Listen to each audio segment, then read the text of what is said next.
Hello students, Shrimati Ramkumari PG महिला महाविद्यालय की ऑनलाइन क्लासेज में एक बार फिर से आप सभी का हार्दिक स्वागत। माय डियर स्टूडेंट, कल के वीडियो के अंदर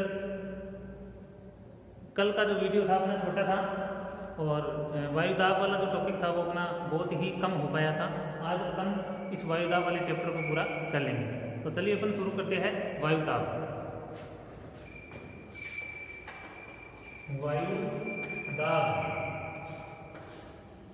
वायुदाब के बारे में मैं बता चुका हूँ। वायुदाब क्या होता है कि पृथ्वी की सतह पर प्रति इकाई क्षेत्र पर वायुमंडलीय परतों का जो दाब पड़ता है उसको वायुदाब कहते हैं अपन। या अपन ऐसे बोल सकते हैं कि वायु का जो भार होता है उसको क्या कहते हैं अपन, वायुदाब बोलते हैं। ठीक है, वो तो पढ़ चुके थे अपन। अब आज हम पढ़ेंगे वायुदाब की पेटियां। क्या पढ़ेंगे? वायुदाब की पेटियां। वायुदाब पेटियां, ठीक है ना। वायुदाब पेटियां हम आज पढ़ेंगे। इन वायुदाब की पेटियों को पढ़ने से पहले कुछ चीजें मैं आपको समझा देता हूं। अगर ये समझ में आ गई तो वायुदाब जो है वो बहुत ही अच्छी तरीके से आप लोगों को समझ में आ जाएगा। ठीक है, जैसे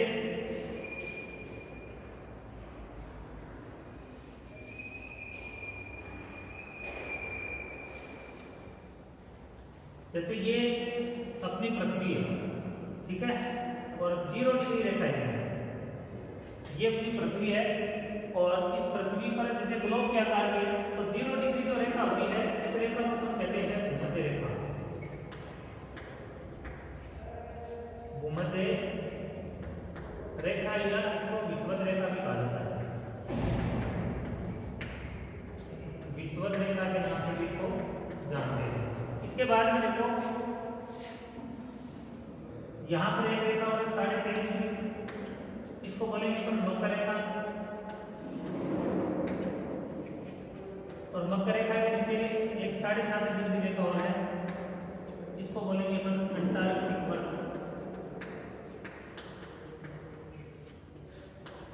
अंटार्कटिक वर्ग। और ये है यहाँ पर 90 डिग्री दक्षिण ध्रुव है। दक्षिण ध्रुव है, ठीक है। ये इस प्रकार से 4 रेखाएं होगी अपनी प्रमुख। इसी प्रकार से ये देखो 23.5 डिग्री, इसको बोलेंगे कर्क रेखा। फिर इसके ऊपर 66.5 डिग्री पे है, इसको बोलते हैं आर्कटिक वर्ग, ठीक है। और 66.5 के बाद में ये वाला भाग होता है, इसको बोलेंगे 90 डिग्री उत्तरी ध्रुव है। उत्तरी ध्रुव है, ठीक है। ये चीज आप लोग कंफर्म कर लो, ध्यान रखो इसका कि विश्व के अंदर कौन कौन सी प्रमुख अक्षांश रेखाएं हैं। अक्षांश रेखाओं में ये प्रमुख अक्षांश रेखाएं 0 डिग्री वाली भूमध्य रेखा, 23.5 डिग्री मकर रेखा, 23.5 डिग्री उत्तर में कर्क रेखा, ये 66.5 डिग्री उत्तर वाला जो है वो आर्कटिक वर्ग है, नीचे वाला कौन सा है? अंटार्कटिक वर्ग। और ये 90 डिग्री दोनों उत्तरी ध्रुव और दक्षिण ध्रुव है। ये तो विश्व की प्रमुख अक्षांश रेखाएं हैं, ठीक है ना। तो अपन वायुदाब को पढ़ने से पहले आप लोगों को ये समझ में आ जाना चाहिए, ठीक है। अब इनके जो कटिबंध है वो बता देता हूँ मैं। कटिबंध क्या होता है, ठीक है। एक नाम आता है जैसे उष्ण कटिबंध, शीतोष्ण कटिबंध, ये नाम आते हैं। तो इसमें कटिबंध क्या होता है? कटिबंध को अपन कहेंगे कि 2 अक्षांशों के बीच वाला जो भाग होता है उसको अपन क्या कहते हैं? कटिबंध बोलते हैं। तो विश्व के अंदर मुख्य रूप से कितने कटिबंध है ये और मैं बता देता हूँ, मेरे साथ साथ आप इसको नोट भी करते रहिए।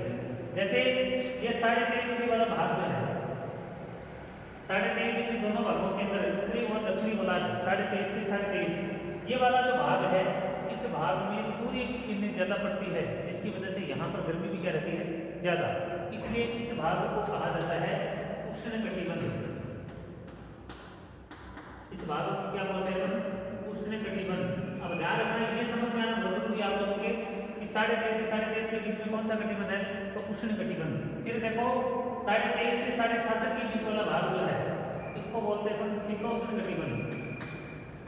शीतोष्ण कटिबंध। और 66.5 से 90 डिग्री वाला जो बच गया इसको बोलेंगे अपन शीत कटिबंध। शीत कटिबंध, ठीक है। ध्यान रखना, इसी प्रकार नीचे दक्षिण के तरफ जाएगा 23.5 से 66.5 के बीच में शीतोष्ण कटिबंध। शीतोष्ण कटिबंध, और ये 66.5 से 90 डिग्री वाला ये आ गया आपका शीत कटिबंध। तो वैसे देखें तो कटिबंध कितने हो गए भाई, टोटल कटिबंध कितने हो गए, तो टोटल कटिबंध आप बताओगे कि टोटल हो गए 1 2 3 4 और 5 कटिबंध हो गए। लेकिन वैसे 3 ही है कटिबंध, शीतोष्ण कटिबंध, उष्ण कटिबंध और शीत कटिबंध, दोनों गोलार्धों में हो जाएंगे। तो दोनों गोलार्धों में अगर काउंट करेंगे तो ये 5 हो गए, नहीं तो कितने कटिबंध, 3 ही है।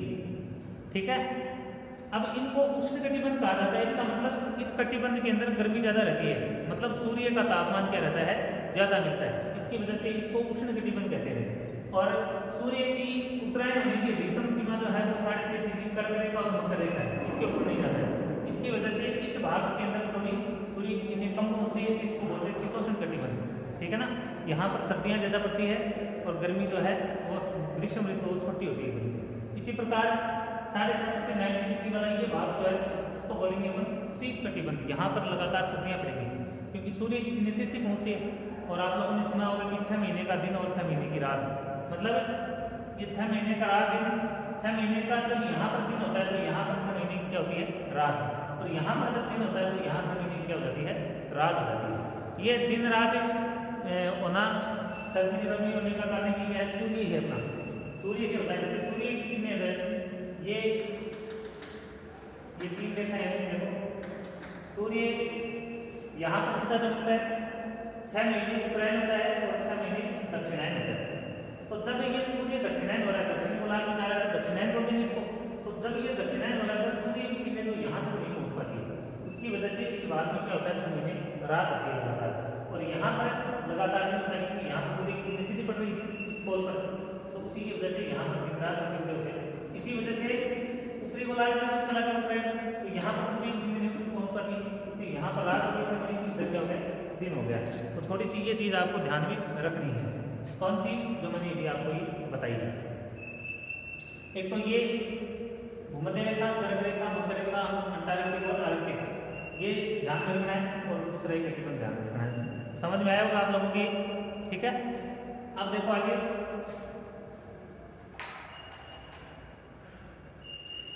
आगे देखो, इनको मैं एक बार मिटा देता हूँ।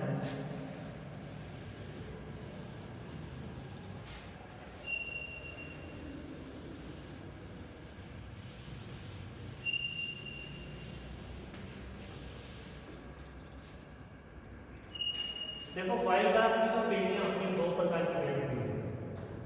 एक होती है तापजन्य पेटी और दूसरी होती है पृथ्वी के घूर्णनजन्य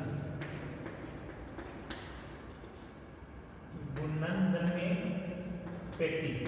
मतलब इसका ये हो गया कि एक तो तापमान से वायुदाब की पेटी बनती है और एक पृथ्वी के घूर्णन से बनती है। ठीक है ना, 2 बात ध्यान रखनी है आपको। 2 प्रकार की पेटियां हैं, तापजन्य पेटी और घूर्णनजन्य पेटी। अब इसमें देखो क्या होता है कि पहले अपन देखते हैं तापजन्य पेटी, तापजन्य वायुदाब पेटी, तापजन्य वायुदाब पेटी। तो माय डियर स्टूडेंट, तापजन्य वायुदाब पेटी का मतलब ये है कि तापमान से ये वायुदाब की पेटियां बनती है।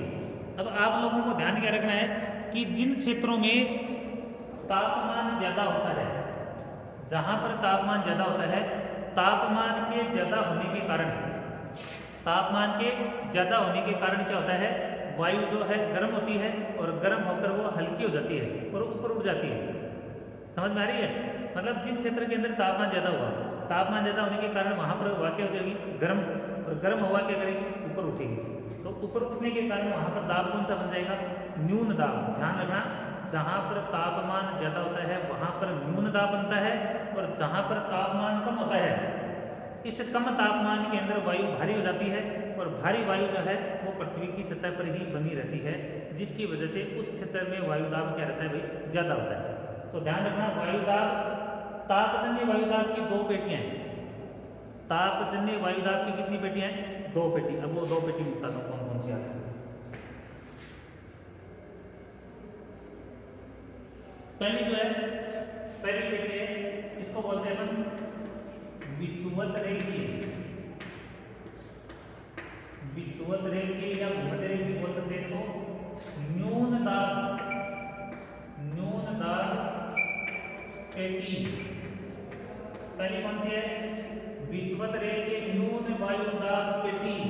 ठीक है, विषुवत रेखा का मैंने बताया था, विषुवत रेखा किसको कहते हैं, तो आप लोग बताओगे कि 0 डिग्री रेखा को क्या कहते हैं अपन, विषुवत रेखा के नाम से जानते हैं। तो 0 डिग्री ये है, तो इस रेखा के पास में यहाँ पर जो पेटी पाई जाती है उसको क्या कहते हैं अपन, न्यून दाब पेटी। कहाँ पर पाई जाती है, 0 डिग्री से उत्तरी गोलार्ध में 5 डिग्री और दक्षिणी गोलार्ध में 5 डिग्री, ठीक है ना। 5 डिग्री से 5 डिग्री वाला जो भाग है, ये वाला भाग,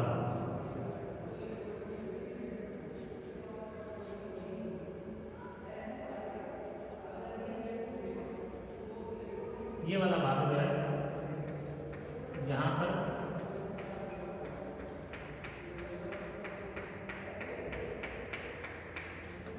इसको बोलेंगे अपन विषुवत रेखा,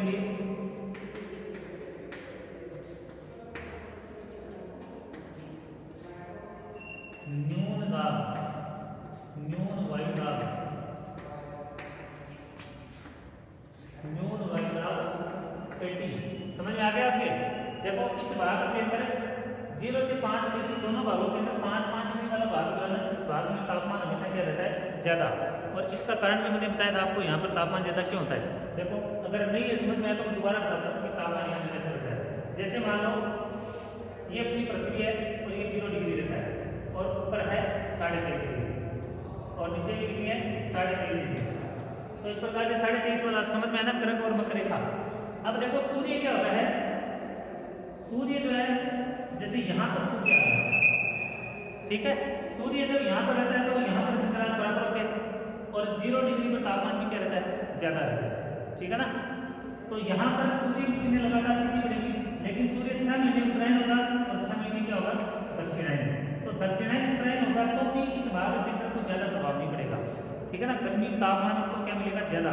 तो जब ज्यादा तापमान रहेगा तो इसका मतलब मैंने बता दिया। देखो अधिक तापमान जहां पर होता है, अधिक तापमान जहां पर होता है वहां पर दाब कौन सा बनता है, न्यून दाब। क्यों बनता है मैंने आपको बता दिया, क्योंकि तापमान के ज्यादा होने के कारण हवा गर्म होकर ऊपर उठ जाती है, जिसकी वजह से यहाँ पर कौन सा दाब बन गया, न्यून दाब। जबकि जिन क्षेत्रों के अंदर तापमान कम होता है वहां पर वायु जो है वो भारी हो जाती है और भारी होकर वायु जो है पृथ्वी की सतह पर बनी रहती है, जिसकी वजह से वहां पर दाब जो है वो उच्च दाब विकसित हो जाता है, ठीक है। तो इस डिग्री इस भाग के अंदर विषुवत रेखा की न्यून दाब वायु दाब पेटी जो है वो इस प्रकार से पाई जाती है 5 से 5 डिग्री। लेकिन ये क्या होता है, जैसे सूर्य उत्तरायण हो गया, ये सूर्य का उत्तरायण होना है और ये दक्षिणायन होना है। सूर्य उत्तरायण कब होता है, जैसे मान लो 2-3 तारीख याद रखना, एक तो 21 मार्च और एक होता है 23 सितंबर, ठीक है। 21 मार्च और 23 सितंबर ये दो ऐसे दिन हैं जिस दिन दिन रात बराबर होते हैं, दिन रात क्या होते हैं, बराबर, और दिन रात बराबर होते हैं। साथ में 21 मार्च, जैसे मान लो 21 मार्च के बाद जो है सूर्य वो उत्तरायण होना शुरू हो जाता है, उत्तर में जाएगा, और 21 जून को जो है सूर्य कर्क रेखा पर सीधा आ जाएगा। ध्यान रखना 21 जून को सूर्य कर्क रेखा पर सीधा आ जाएगा यहाँ पर। तो जब सूर्य यहाँ पर सीधा पहुंचेगा तो यहाँ पर तापमान क्या रहता है, ज्यादा। तो उसकी वजह से ये जो वायु दाब पेटी है 5 डिग्री वाली, ये 5 डिग्री वाली वायु दाब पेटी जो है वो लगभग 20 डिग्री ऊपर उठ जाती है। जब सूर्य इधर आएगा तो ये 20 डिग्री तक ऊपर चली जाएगी पेटी इस प्रकार से। और सबसे ज्यादा इस पेटी का जो स्थानांतरण है वो कहाँ पर होता है, भारत, विशेष तौर से एशिया महाद्वीप में भारत पर 20 डिग्री तक ये ऊपर तक चली जाती है। यहाँ पर क्योंकि गर्मी ज्यादा होती है, गर्मी ज्यादा होने के कारण न्यून दाब का क्षेत्र जो है 20 डिग्री तक बन जाता है, ठीक है ना। दोनों साइड में जाती है, दोनों साइड में जाती है। जब सूर्य दक्षिणायन जाता है तो ये दक्षिण में आती है, इधर खिसक गई पेटी, और उत्तर में गई तो उत्तर की साइड में खिसक गई। तो उम्मीद आप लोगों को समझ में आ गई। तो ये विषुवत रेखा की न्यून दाब जो पेटी है 5 से 5 डिग्री के बीच में पाई जाती है, लेकिन सूर्य के उत्तरायण और दक्षिणायन होने की स्थिति में ये 20 डिग्री अक्षांश तक जो है ये खिसक जाती है। जब सूर्य उत्तरायण होता है तो 20 डिग्री उत्तर में खिसकेगी और जब दक्षिणायन होगी तो दक्षिण के अंदर खिसकेगी। भारत में जो मानसून आता है उसके अंदर भी इस पेटी का बहुत ही महत्वपूर्ण स्थान होता है। समझ में आया आपको?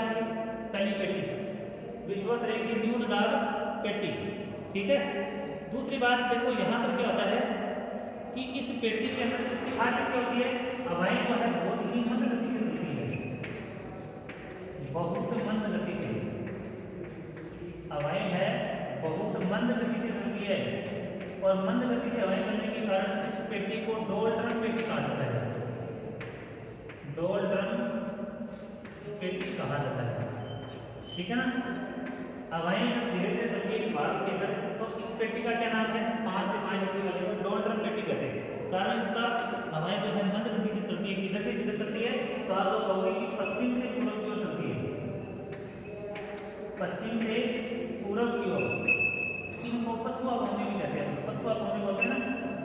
तो ये पश्चिम से पूर्व की ओर यहाँ पर मंद गति से हवाएं चलती है, इसलिए इसको क्या कहा गया है, डोलड्रम पेटी। तो माय डियर स्टूडेंट, आप लोगों को समझ में आ गई पहली जो वायुदाब पेटी है उसका नाम है विश्वोत्तरीय न्यूनदाब पेटी, और न्यूनदाब यहाँ पर क्यों पाया जाता है ये मैंने आपको समझा दिया है। अगर समझ में नहीं आए तो इसको दोबारा देख लेना, बहुत ही आपकी समझ में आ जाएगा। ठीक है, पहली पेटी होगी। फिर देखो तापजन्य ही दूसरी पेटी है, तापजन्य कौन सी पेटी है, दूसरी पेटी। ये दूसरी पेटी तो इसको बोलेंगे अपन ध्रुवीय, ध्रुवीय उच्च दाब पेटी, ध्रुवीय उच्च दाब पेटी।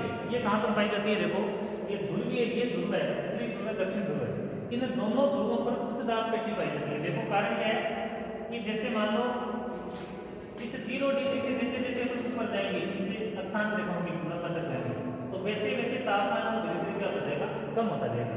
देखो बताया था मैंने शीत कटिबंध, तो इसके तापमान का कम होने का कारण बताया था मैंने, क्यों, वही देखो 0 डिग्री 23.5 90 सॉरी 66.5 और ये 90 डिग्री। अब इसमें देखो सूर्य यहाँ पर रहेगा भूमध्य रेखा पर, लेकिन जब ये यहाँ पर रहेगा तो यहाँ पर इसकी किरणें क्या पड़ेगी, तिरछी पड़ेगी, तिरछी पड़ने के कारण यहाँ पर तापमान क्या हो जाएगा, कम पड़ेगा। तो सूर्य की किरणों का तिरछापन जब होगा ना, उसी की वजह से टेम्परेचर क्या होता है, कम होता है। अपने सर्दियाँ क्यों पड़ रही है, सर्दियाँ पड़ने का कारण सूर्य का तिरछापन, सूर्य की किरणें तिरछी पड़ रही है, जिसकी वजह से वो गर्मी जो है ना सूर्य की वो कम मिल पाती है, जिसकी वजह से ताप यहाँ पर सर्दियाँ पड़ेगी। जैसे मान लो सूर्य यहाँ पर आ गया दक्षिण के अंदर, तो दक्षिण में आ गया तो यहाँ पर तो इसकी टेम्परेचर पहुँच ही नहीं पा रहा है, नहीं पहुँच पा रही, तो लगातार क्या रहेगा, यहाँ पर रात रहेगी, और इसी के कारण ये भाग जो है उस भाग में सूर्य के अंदर बर्फ जमी रहती है, बर्फ जमी रहने के कारण लगातार पूरे 12 महीने यहाँ पर तापमान जो है वो कम पाया जाता है। तापमान क्या पाया जाता है, कम। जैसे मैंने अभी बताया था आपको कि जहाँ पर तापमान ज़्यादा होता है वहाँ पर न्यूनदाब पाया जाता है, कारण उसका बताया था मैंने कि हवाएं गर्म होकर ऊपर उठ जाती है, जिसकी वजह से वहाँ पर न्यूनदाब बनता है। जबकि जहाँ पर टेम्परेचर कम होता है तो उस जगह में हवा जो है वो ठंडी हो जाएगी, और ठंडी हवा जो है वो नीचे धरातल वाले पास वाले ऊपर वाले वायुमंडल के अंदर बनी रहती है, जिसकी वजह से यहाँ पर उच्च दाब पाया जाता है। समझ में आ गया ना। तो ये दोनों पेटियाँ विश्वोत्तरीय और ध्रुवीय जो उच्च दाब पेटी, ये दोनों पेटियाँ जो है किससे बनती है, तापजन्य। तो देखो ये जो पोलर वाली पेटी है, ये देखो यहाँ पर 90 डिग्री में मिलेगी आपको ये प्रकाश, इसको बोलेंगे अपन ध्रुवीय उच्च दाब पेटी, उच्च दाब पेटी।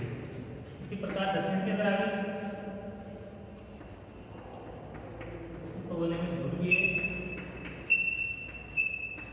उच्च दाब पेटी। ठीक है, ये 2 पेटियां हो गई। फिर देखो तीसरी पेटी, एक मिनट में ये तापजन्य पेटी 2 बता दी मैंने, 2 की बजाय 3 हो गई। देखो ये 1 2 और 3 पेटियां हो गई। इसको हम मिटा रहे हैं तापजन्य पेटी को। फिर अपन घूर्णन जो पृथ्वी के घूर्णन से या पृथ्वी के घूमने से जो वायुदाब पेटियां बनती है, इसको अपन और देख लेते हैं। तो इसके पृथ्वी के घूर्णन से जो पेटी बनती है, पहले इसको बोलते हैं उपोषण पेटी बनती है, उपोषण कटिबंधीय उच्च दाब पेटी, उपोष्ण कटिबंधीय उच्च दाब पेटी। ठीक है, ये उपोष्ण कटिबंधीय उच्च दाब जो पेटी है ये पाई जाती है आपकी 30 डिग्री से 35 डिग्री के बीच में। देखो ये 23 है, तो इस भाग के अंदर की मैं बता देता हूँ एक बार। ये मान लो ये 30 डिग्री है और ये है 35 डिग्री, तो इन दोनों के बीच में दोनों साइड में आ जाएगी 30 डिग्री 35 डिग्री, है ना। इन दोनों के बीच में यहां पर एक पेटी पाई जाती है,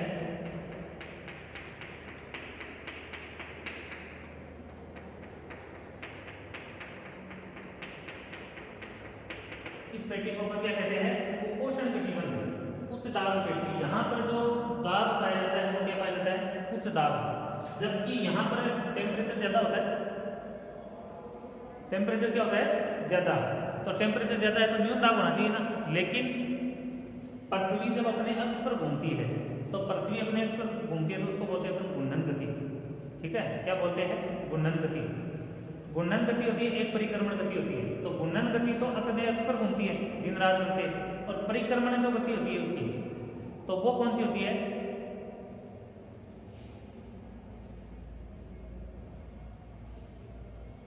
सॉरी जो पृथ्वी की जो घूर्णन गति है, इसे घूर्णन गति के कारण ये उपोष्ण कटिबंधीय उच्च दाब पेटी यहाँ पर बनती है। उसका देखो क्या कारण है, जैसे मान लो यहाँ से हवाएं गर्म हो गई, इस भाग से हवा क्या होगी, गर्म, न्यून दाब है ना, तापमान ज्यादा है, तो हवा गर्म होकर क्या करेगी, यहाँ से ऊपर उठेगी, उत्तर की साइड में से उठेगी, ठीक है ना।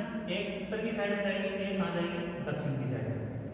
ऊपर उठ रही है ना दोनों साइड में, ऊपर उठकर यहाँ पर इस भाग के अंदर ये हवा जो है ठंडी होकर नीचे उतरेगी। इस भाग में यहाँ पर हवा क्या करेगी, नीचे उतरेगी ठंडी होकर दोनों साइड के अंदर।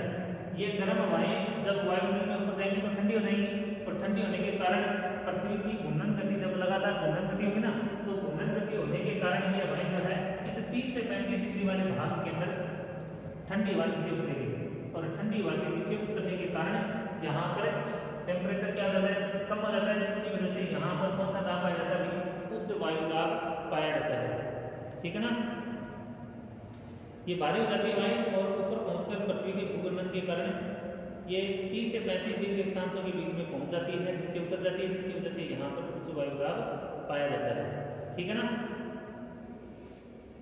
दूसरी बात, इसे 30 से 35 डिग्री जो अक्षांश रेखा है, इसको शांत कटिबंध भी बोलते हैं। इसको क्या बोलते हैं, इसको शांत कटिबंध भी कहते हैं, क्योंकि यहाँ पर ये भारी हवाएं जो ना, भारी हवाएं आ जाती है, जिसकी वजह से विशाल वायुराशि जो है उपोष्ण प्रदेश में नीचे उतरकर एकत्रित हो जाती है, और वायुदाब जो है उच्च दाब उत्पन्न हो जाता है, ठीक है ना। और एक इसको शांत कटिबंध क्यों कहते हैं, क्योंकि वायु के नीचे उतरने के कारण वायु का क्षैतिज संचलन नहीं हो पाता है, जिसके कारण यहाँ पर वायुमंडल शांत रहता है। कारण देखो ये है कि यहाँ से हवाएं उठकर नीचे उतर गई, ये हवा क्या है, ठंडी भी है और भारी भी है, जिसकी वजह से ये हवाएं जो है ना क्षैतिज संचलन मतलब चल नहीं पाती है, भारी हवाएं, जिसकी वजह से यहाँ पर इसको शांत कटिबंध कहते हैं। हवा बिल्कुल नहीं चलती, इसलिए इसको क्या कहते हैं, शांत कटिबंध। और इसी कटिबंध को अश्व अक्षांश भी कहा जाता है। इसी कटिबंध को क्या कहते हैं, अश्व अक्षांश भी कहा जाता है। इसको अश्व अक्षांश, इसको घोड़े का अक्षांश भी कहा जाता है। इसका कारण क्या है, यूरोप के जो लोग थे, इन लोगों ने अमेरिका पर कब्जा कर रखा था। पश्चिमी द्वीप है ना, ये वेस्ट द्वीप गए, क्यूबा द्वीप है, डेबान टेबोग है, ये जो द्वीप है, इन द्वीपों पर कृषि कार्य करने के लिए यूरोप से घोड़े लेकर जाते थे। वहां पर यूरोप से क्या लेके जाते थे, घोड़े लेके जाते थे। तो घोड़े ले जाते थे किसे, नाव के माध्यम से। जब ये 30 से 35 डिग्री वाले भाग में आते तो यहाँ पर हवा बिल्कुल नहीं चलती, जिसकी वजह से वो जो जहाज है वो चलने के अंदर क्या हो जाते थे, असमर्थ हो जाते थे। और असमर्थ क्यों हो जाते, क्योंकि हवा नहीं चलती बिल्कुल, जिसकी वजह से वो जो व्यापारी है वो क्या करते थे, कुछ घोड़ों को समुद्र में डाल देते वजन हल्का करने के लिए। इसलिए इसका क्या नाम पड़ गया, अश्व अक्षांश। समझ में आ गई बात। दूसरी पेटी है उपोष्ण कटिबंधीय उच्च दाब पेटी। क्यों पाई जाती है, यहाँ से हवाएं जो है उत्तरोत्तर होकर इस 30 से 35 डिग्री वाले भाग में भारी होकर ठंडी होकर नीचे उतरती है, पाया जाता है दोनों भागों के अंदर इस प्रकार से। ठीक है, तो ये उपोष्ण कटिबंधीय उच्च दाब पेटी जो है यहाँ दोनों भागों के अंदर पाई जाती है। ठीक है, ये इसके बाद में देखो एक पेटी इसको बोल देंगे उपध्रुवीय, उपध्रुवीय न्यून दाब पेटी, उपध्रुवीय न्यून दाब पेटी। ये देखो 60 डिग्री से 65 डिग्री, 60 डिग्री से 65 डिग्री दोनों भागों के अंदर, 60 से 65 डिग्री, ये 60 डिग्री और ये 65 डिग्री, इन दोनों भागों के अंदर ये जो पेटी पाई जाती है इस पेटी को कहा जाता है उपध्रुवीय न्यून दाब पेटी। यहाँ पर भी न्यून दाब पाया जाता है। न्यून दाब पाया जाने का कारण क्या है? भाई न्यून दाब क्यों पाया जाता है? तो न्यून दाब पाए जाने का कारण क्या है? ये पृथ्वी का जो घूर्णन है, इस घूर्णन के कारण ही यहाँ पर मुख्य रूप से न्यून दाब जो है वो पाया जाता है। तो उम्मीद है आप लोगों को ये समझ में आएगी। इसके अलावा देखो यहाँ से जो ये न्यून दाब है जिसकी वजह से हवाएं जो है यहाँ पर आकर ये गर्म हवाएं जो है ठंडी होकर ऊपर की साइड चली जाती है और कुछ हवाएं यहाँ पर नीचे की साइड में जाती है। इसी प्रकार इस भाग में भी हवाएं जो है गर्म होकर ऊपर उठकर इस भाग में नीचे उतरती है और कुछ हवाएं जो है इस भाग में आ जाती है। तो ये हवाओं का अवकलन होता है। उम्मीद है आप लोगों को वायु दाब की जो पेटियां हैं समझ में आ गई होगी। एक बार दोबारा मैं रिपीट कर देता हूँ। वायु दाब की जो पेटियां हैं ये मुख्य रूप से कितनी पेटियां हैं बताओ? तो वायु दाब की मुख्य रूप से पेटियां होगी, मैं एक बार सबका एक साथ नाम लिख देता हूँ। वायु दाब की जो पेटियां हैं दो प्रकार की है, तापजन्य और घूर्णनजन्य। तो पेटी कितनी होगी देखो, पहली पेटी है आपकी विषुवत-रेखीय,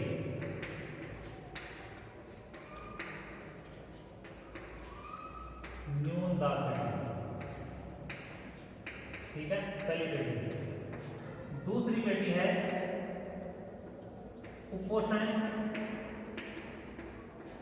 कटिबंधीय उच्च दाब पेटी। तीसरी कौन सी है? तीसरी आ जाएगी उपध्रुवीय न्यून दाब पेटी। चौथी कौन सी है? वह आपकी ध्रुवीय उच्च दाब पेटी। चार हो गई। तो चार की बजाय अगर मैं इसे कह दूं कि ये ज्यादा है पेटियां, तो ज्यादा कितनी होगी देखो, अगर ऐसे गिनेंगे तो 1 2 3 4 5 6 7, तो मैं कह दूं कि ये 7 है तो कोई दिक्कत नहीं है क्योंकि 7 की अगर 7 करेंगे ना अपन तो देखो उपोष्ण कटिबंध दोनों भागों में आ गया ना, एक यहाँ पर और दूसरा यहाँ पर, तो 2 हो गई, तो 2 गिन सकते हैं या 1 भी गिन सकते हैं। इसी प्रकार दोनों वाली 1 और 2 4 हो गई। इसी प्रकार ये 1 2, तो इस प्रकार से अगर वैसे करेंगे तो टोटल 7 हो गई, लेकिन मूल रूप से कितनी है? 4 पेटियां हैं। तो माय डियर स्टूडेंट, आप लोगों को ये वायु दाब की पेटियां समझ में आई होगी। अगर फिर भी समझ में नहीं आई तो मुझे कमेंट करके जरूर बताइए आप लोग। और अपने YouTube का जो चैनल है इसको लाइक और शेयर जरूर करें। लाइक भी करना है, शेयर भी करना है और सब्सक्राइब भी करना है। इसको सब्सक्राइब भी करो और साथ में इसमें जो बेल आइकन है इस बेल आइकन को भी दबा दीजिए ताकि अगले वीडियो के जो नोटिफिकेशन वगैरह है वो आपको तुरंत मिल जाए। तो तब तक के लिए धन्यवाद, आपका दिन शुभ हो। अगले वीडियो के अंदर जो बाकी वायु दाब की प्रमुख जो पौने है विश्व के अंदर प्रचलित, उन पौनों को अपन अगले वीडियो